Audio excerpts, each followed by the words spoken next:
Hello one and all, my name is Sean Splains and this is Slay the Spire 2.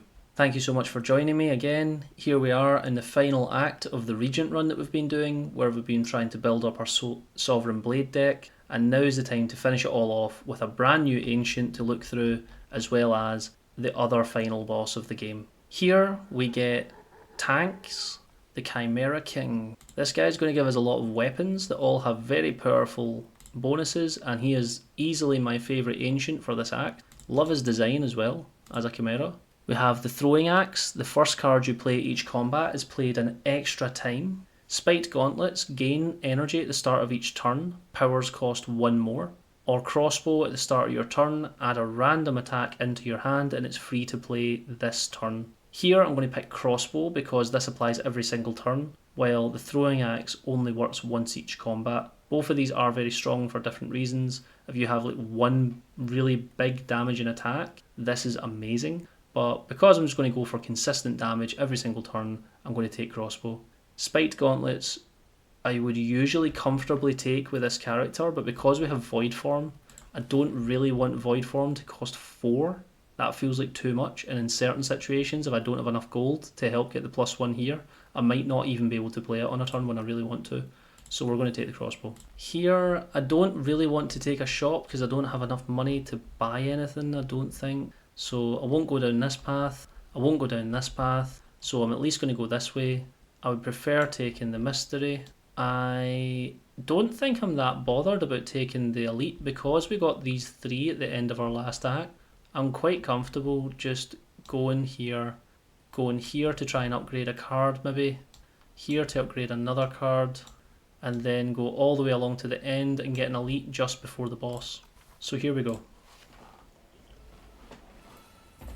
Because of Petrified Toad, we get the potion-shaped rock, which we never got a chance to see before because we had too many potions at the time. Our toolbox is given us the option of Entropy, which we've seen before and I'm not a fan of. Mayhem, which I am usually not a fan of that much, but it can be quite fun to play. At the start of your turn, play the top card of your draw pile.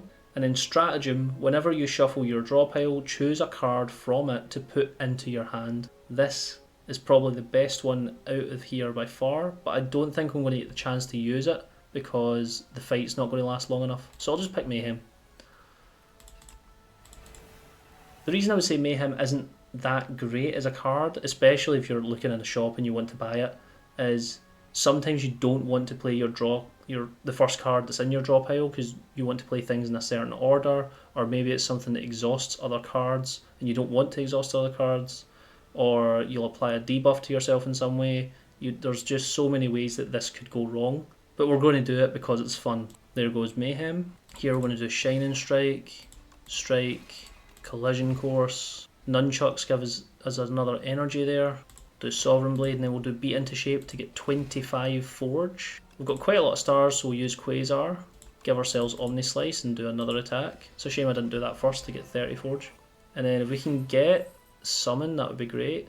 As we can see, the cards that we're getting from the Crossbow are already proven to do a lot for us. I also just realised I didn't take the time to explain Tuning Fork, I just took it at the end of our last episode. So Tuning Fork, every time you play 10 skills, gain 7 block. So again, you can see the number in the bottom right, and you want to try and keep track of this so that you can plan around when you want to gain that block. Sometimes certain people with nunchucks and pen nib and tuning fork with numbers at the bottom right will actually purposefully stall fights and get these up to 9 and then go into their next combat so they can use them right away and get the most out of them.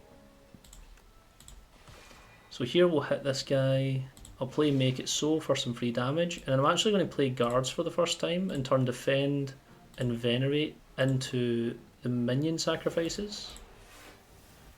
Because we played our third skill, we get to play Make It So again.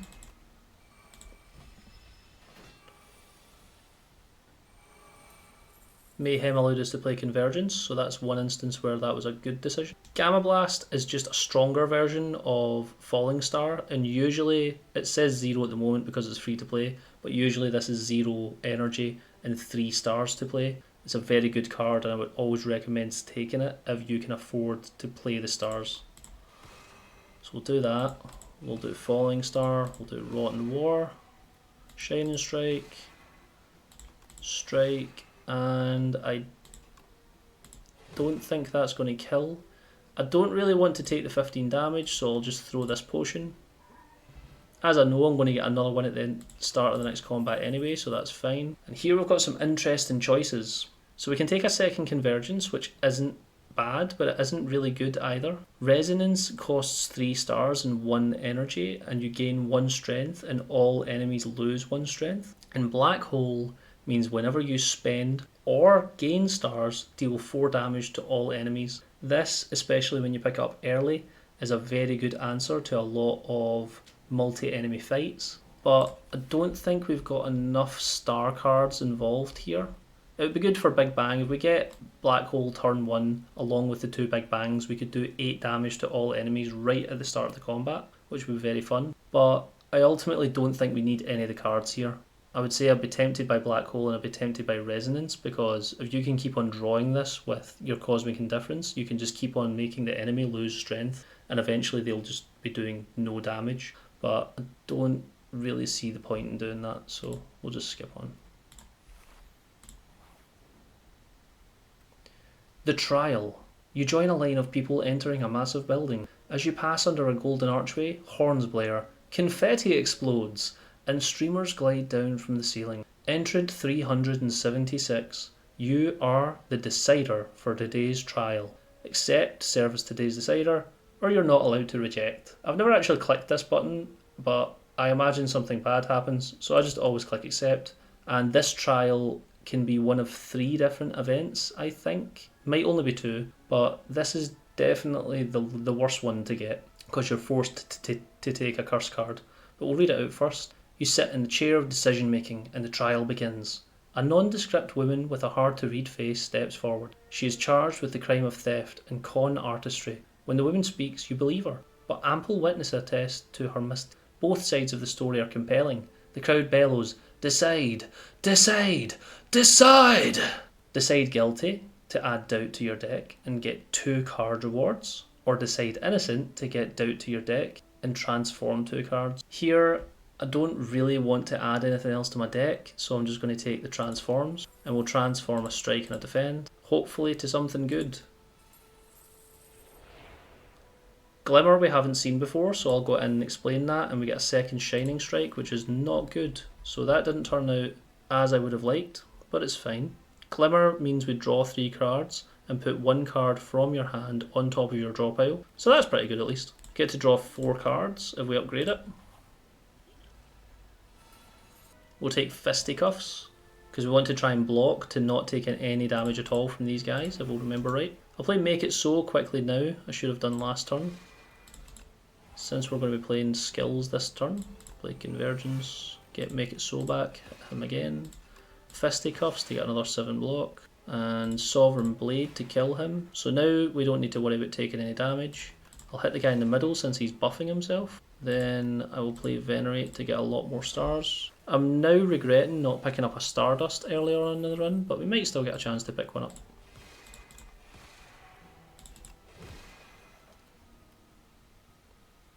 We need to try and kill him here, I think. Oh no, we can try and draw cards. We still don't draw any cards that kill, okay. We can't outblock him and stop him dealing maxed health damage, so we need to just finish him off here, which we're able to. Liquid Bronze gives us Thorns for the rest of combat, which is really good. Here we get 3 completely different cards, which is unusual to see at this point. Royal Gamble Plus, retain and gain 9 stars for the cost of 5, so this gives us a net gain of 4. Monologue, retain, and whenever you play a card this turn, gain strength. And Manifest Authority, gain 8 block and add a random upgraded colourless card into your hand. I really like this as an option, especially in the early game, as it's consistent, decent block for the 1 energy, as well as adding an upgraded colourless card into your hand, which is the difference between the non-upgrade and the upgrade in this case. Monologue's also a good shout because we're playing a lot of cards every turn and we could gain a lot of strength and then hit back for a lot of damage. But I really want the upgraded colourless card. We're playing more for fun cards at this point. I think we're feeling quite comfortable. Here we'll take Gold Axe to deal a bit more damage. I'll throw the Poison Potion Shaped Rock this time because I forgot to do it last time. We'll play Kingly Kick for free. Deal 27 damage, and whenever you draw this card, reduce its cost by 1. Usually this starts at 4 cost, but because you're technically drawing it to play it, it starts at 3, and then every time you draw it after that, it's going to go down more and more until it hits 0 and becomes a very strong 0 cost card like that. We can now play Cosmic Indifference and get that back, and now it's going to cost 2 when we play it again. We can play Glitter Stream so we get some block next turn, and then I'll play Shining Strike. So as we can see, oh no, well that's good to know, I never actually knew that myself. So if you get this card from some other means and it starts at 0, when you draw it for the first time, it will have been reset to 4 and will now then go down to 3, then 2, then 1. You learn something new every day. Here we'll play that, we'll block, gives us Prolong, which as we saw in our last run is a really good card. Now I can use it to gain enough block to keep me safe this turn and next turn. I'll Venerate and play Shining Strike. Guiding Star gets me more cards. Just hit him for big damage.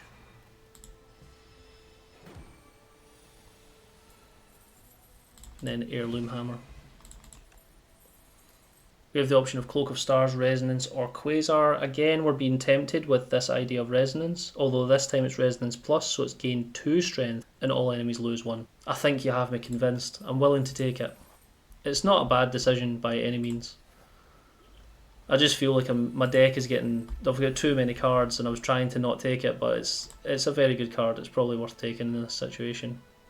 I'll take Flash of Steel just to get something to get through my deck. We get Void Form turn 1. When he's not going to be doing much to us. I don't know if we've seen this enemy before. He's going to put 10 status cards into our hand, or into our deck, sorry, after his first attack, and then he's just going to keep hitting us over and over again after that. So the idea is just to try and end the fight as quickly as possible, which will be difficult because he has boss level health. We'll start with Big Bang, 1 and 2. Use Hegemony, which is a card that we deal 15 damage, and next turn we'll gain 2 energy. Usually this card costs 2 to play. Flash of Steel. This is going to be really good for us this turn. Resonance, so we gain strength. I'm going to Cosmic Indifference the Resonance. I'll play Void Form as much as I really want to play the Beat into Shape.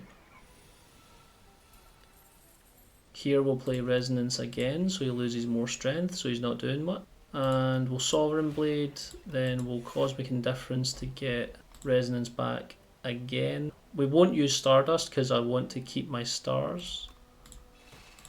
I'll parry and I'll Refine Blade. I could have completely mitigated damage there if I used parry before using the Sovereign Blade.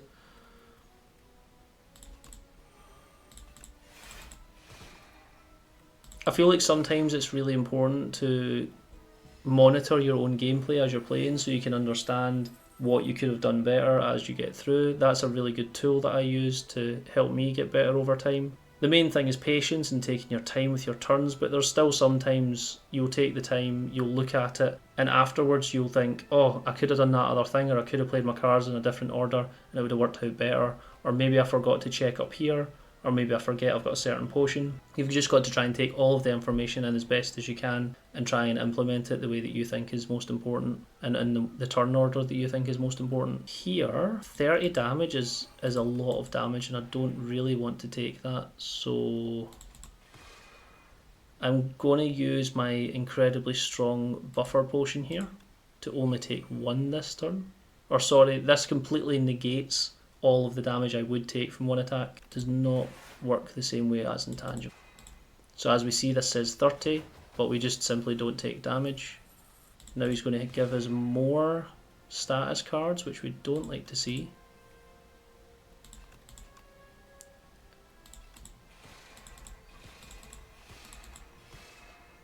There's a good example where I could have used the Falling Star first and probably killed him on that turn. But in the end it works out okay.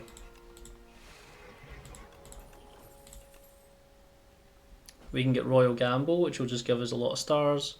Glow to give us stars, draw, or Crush Under. I'm going to take a Royal Gamble. Helps with the Lucky Fish giving us gold back.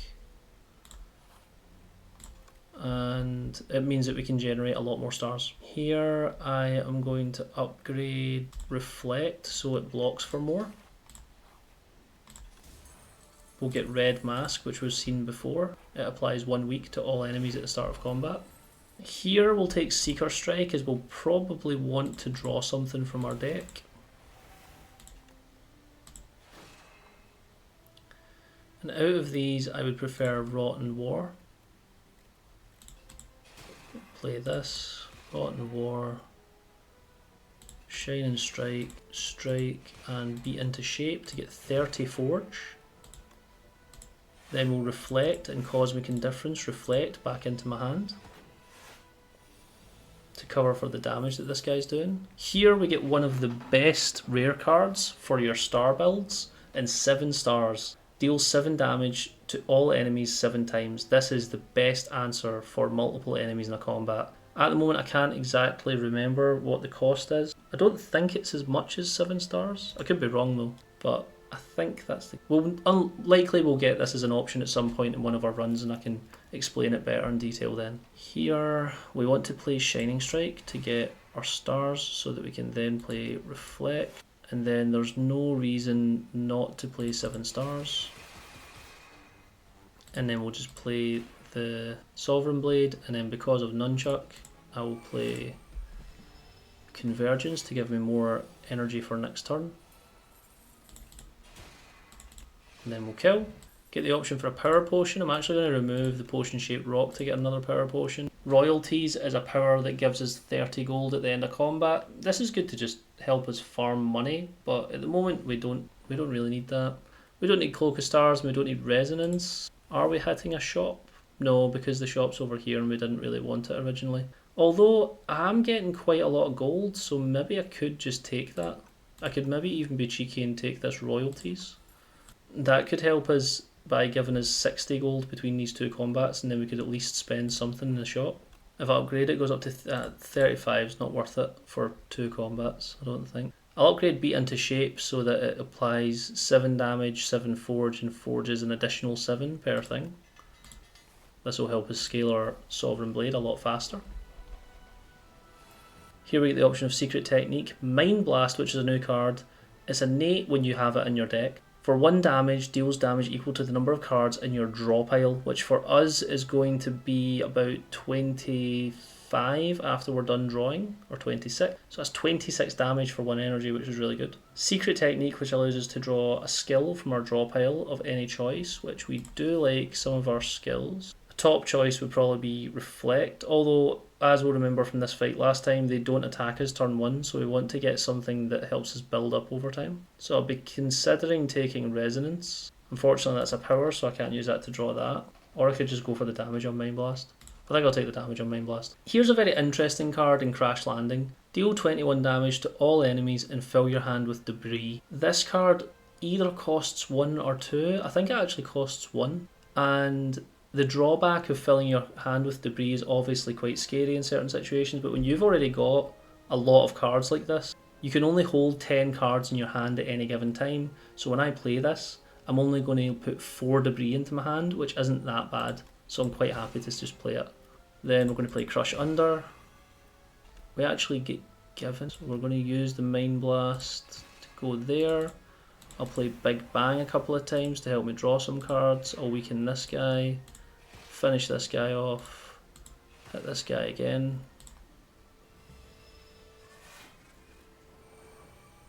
Now we've found ourselves in a position where we're going to just be in a 1v1 with this guy in a moment. We get to play Royalties to get that 30 gold.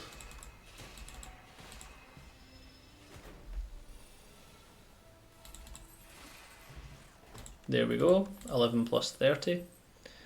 Here we have Child of the Stars, which we saw earlier on and is probably going to be much more useful now, because we do have a few ways to spend our stars, especially Resonance we're going to be using a lot. Celestial Might, steal 6 damage 3 times, which will go up to 4 times. This pairs very, very well with Terraforming, but unfortunately we don't have that. We are creating quite a lot of cards, so Pillar of Creation could be good to help us gain a lot of block, but again, I don't think I'm that interested in it. I think I'll take Child of the Stars instead. I think this is going to be more consistent block gain. Here we'll go for the Elite. And here we get an option to get one of my favourite powers, Fasten. This improves all of your defence for the rest of the combat and makes them block an additional 5, or when upgraded, an additional 7. This means that those really rubbish defend cards that we've been slagging this whole time, or insulting that is, for other people that aren't in Scotland, will then be really good defend cards and be just as good as the ultimate defend cards that we saw. Unfortunately, because we've removed some, we've only got 2 left, that's not very good here.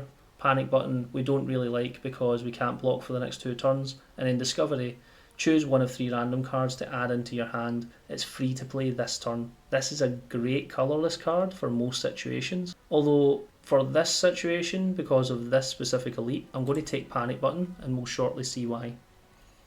He's going to do 25 damage on turn 1 and he's got 2 artifact which we have to try and get through. We're going to play Panic button just so he can't do any damage to us this turn. Then I'll play Big Bang, I'll play Royalties. I can play Resonance, but even though it's going to give me 2 strength, he will not lose 1 because of the artifact down here. So I'll just do that. Play Shining Strike to get some more stars. Play another Shining Strike to get some more stars, and then I'll end the turn. Play Void Form. And here, even though I played Panic button last turn and I now can't block now, I already knew that he wasn't going to attack me. And he even doesn't attack us on the next turn. So the attack pattern here is he does a big attack, then he puts 4 status cards into your hand, then he prepares to do another big attack, and then on that last turn he does 40 damage I believe instead of the 25 we just saw. We'll see in a moment. Here we've got our 2 free cards to play, so I'm going to play Parry and then Sovereign Blade. Then we'll Glimmer. We can place 1 card on top of our draw pile, and I think I'm going to make it Guiding Star. Or Glitter Stream, I'll make it Glitter Stream. You can play Child of the Stars, play Quasar. Unfortunately, I don't get extra energy here, otherwise I would pick Rolling Boulder because it's actually really good here. I think I'll take Automation to get the extra energy every 10 cards drawn. Then we'll play this, draw more cards. Then I'll play this to draw another Resonance and give me more strength. The 4 status cards that he gives us are burns, and if we don't discard these, we have to take 2 damage at the end of the turn for each burn card. So effectively I have to block for 8 here, which is very easy to do. We'll do this, and we'll do this. Play Crush Under to remove 1, Crush Under again to move another one, and then Cosmic Indifference to get a Reflect back. So here, like I said, he's doing 40 damage and he's given himself 15 block. So we just have to block for 40. We'll get rid of both of the defend cards. We'll get rid of this Shining Strike card, maybe. Yeah. Turn that into Minion Sacrifice. We'll do Guiding Star to draw another 2 cards. Rotten War and Refined Blade. And then we only need to play 2 of the Minion Sacrifices. He actually took that full 40, which is great. Royal Gamble means we get all of those stars. Convergence means we gain a star and an energy next turn. Summon Forth gives us a Sovereign Blade. Beat into Shape means we forge a lot onto the Sovereign Blade, so the next time we play it he's dead. Although he will not make it that long, I don't think. No. We get a Skill Potion, which I need to decide if I want it. I don't really, I would rather have an extra power. And War Paint, which upgrades 2 of our skills. It's upgraded Convergence and Defend. Here, on the last possible combat, we get the Stardust that I've been asking for since the start of this act. So I'm going to take that. Although the other option would be Prophesize, which allows you to draw 6 cards, or 9 cards if it's buffed. That's a pretty good card in certain situations if you have a lot of energy manipulation, but unfortunately at the moment we don't, so I won't be taking it. And then Rotten War is a neutral option, but I really want Stardust. Here we're going to take the Shop, and because we're going into our final combat, and I think it's probably going to last about 10 turns, I don't want to spend any more than 304 gold here. So looking at this, we've actually got one of my favourite cards showing up. So we see Ultimate Strike, as I mentioned earlier we had my Ultimate Defend. which did 11 block instead of 5. Here we got Ultimate Strike, which does 14 damage instead of 6, which is really good. But one of my favourite cards with this character is Bulwark. For 2 energy, you're gaining 13 block and forging 10, making your blade stronger. And when it's upgraded, it goes up to 16 block and 13 forge. This is an excellent card in my opinion. So I'm going to grab onto that. Then I would like to remove the Doubt because it's crippling me a little bit. And then, like I said, I don't really want to spend any more than 140 now, so I need to be quite careful. As much as a Strawberry would be very tempting to give me 7 HP, I don't think it's worth losing that extra bit of energy from the Seal of Gold, so I have to make a decision here. I'm going to just leave it at that.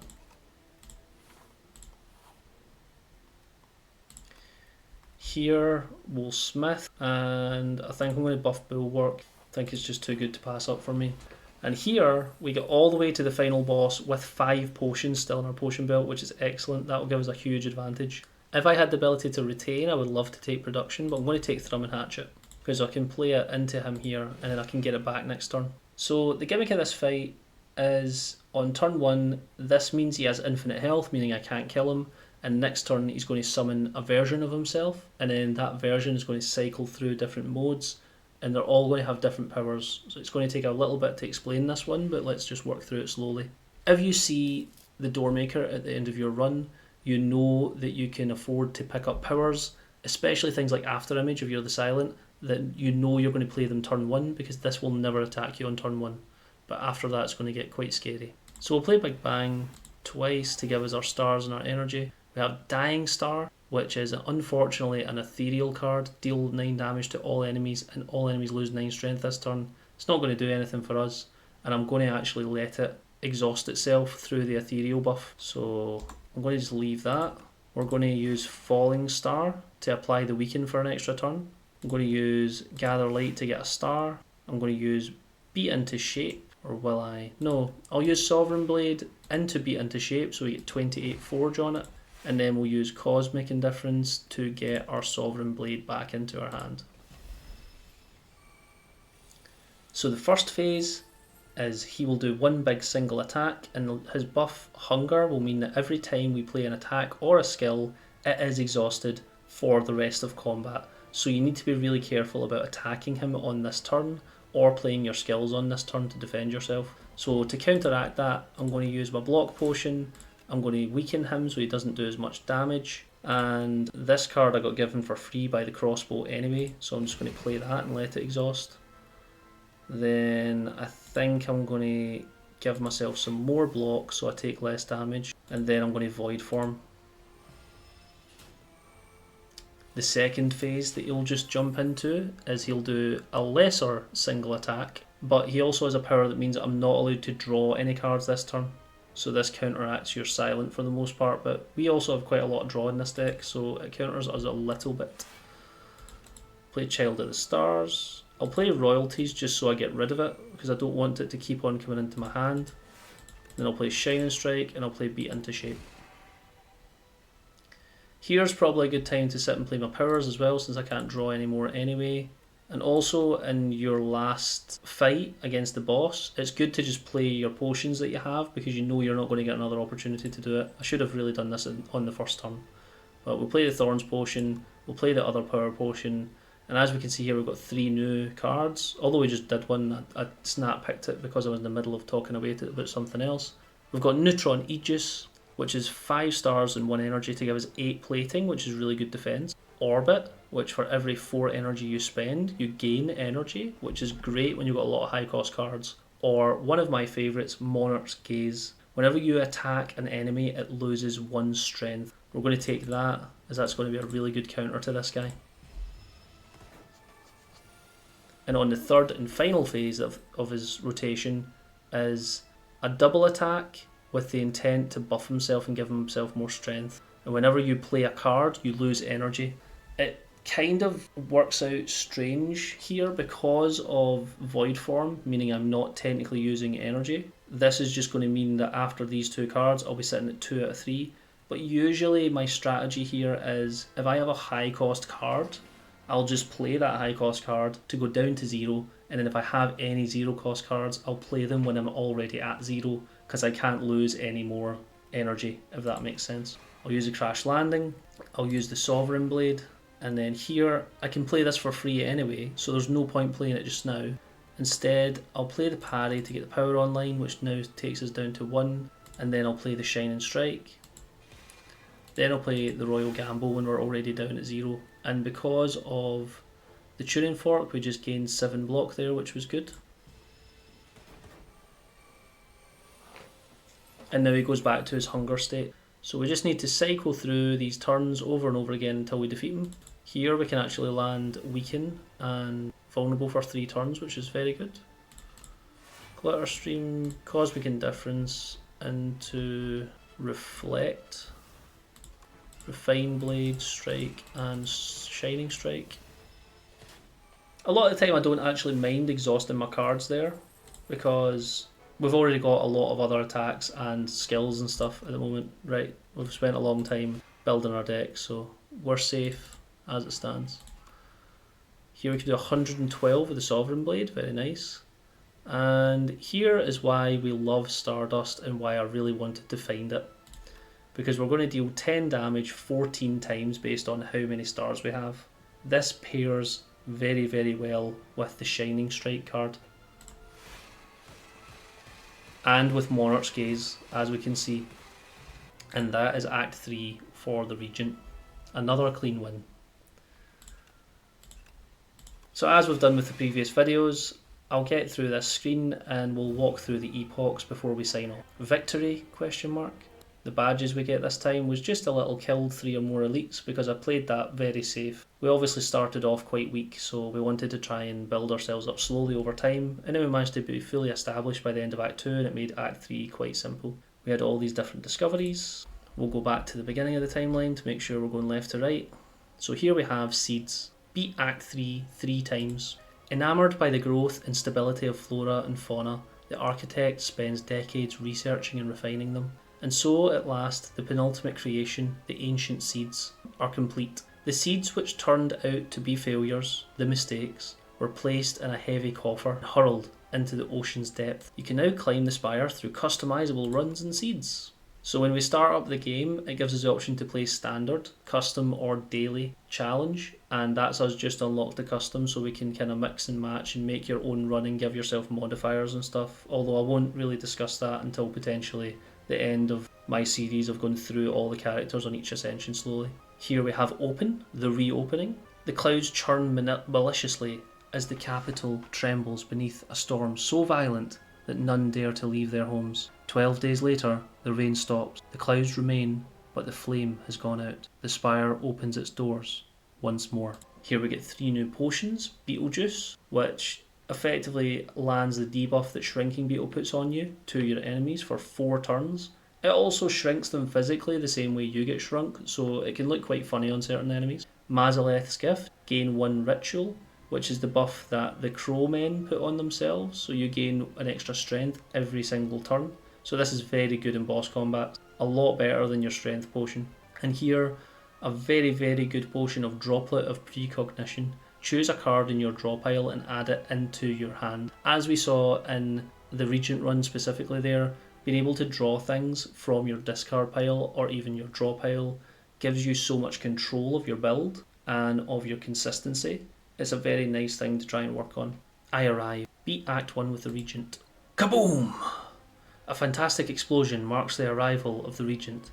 His Majesty's spaceship shattered beyond repair. Finally, I arrive. And here we get 3 cards based around doing better with our Sovereign Blade. Spoils of Battle, forge 5 but draw 2 cards for 1 energy. Sword Sage, Sovereign Blade now hits an additional time, which in some of those situations we were doing 70 damage once, imagine that twice. And Furnace, at the start of your turn, forge 4.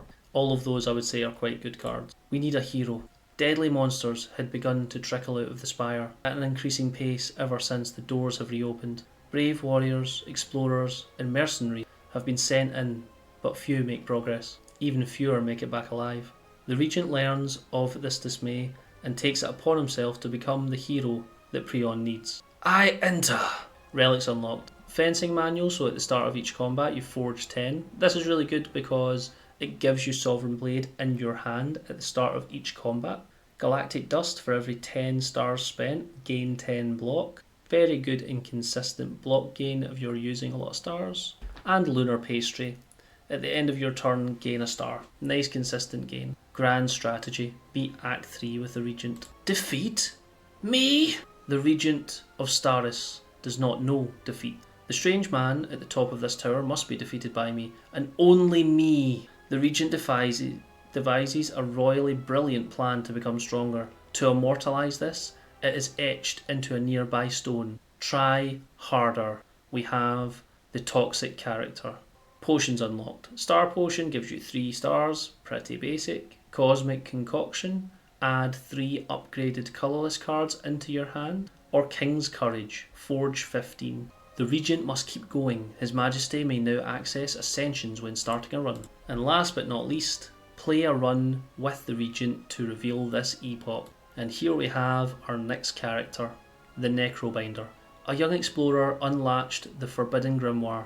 Magics from another time and place explode outward as weightless dark smoke overwhelms this curious one. She gains the understandings of life and death, but at a cost. Her skin, hair, and organs rapidly rot away as her soul is forcefully bound into the locket in her pocket. The grimoire whispers, "If I die, you die." The Necrobinder emerges. She seeks revenge. So that'll be us for today. Thank you for joining me through our Regent run. Next time we'll move on to the Necrobinder. And I'm really enjoying doing this run. So if there's anything that you want to say to help me improve for future videos, or maybe explain things a little more, or maybe even a little less, maybe I'm going a bit overboard, then feel free to mention it and I'll see if I can tailor it more to the audience that I have, if I have an audience. I'm just really making these videos out of pure enjoyment. Thank you so much for watching, and thank you for joining me on this journey. I'll see you in the next one. I've been Sean Splains. Thank you.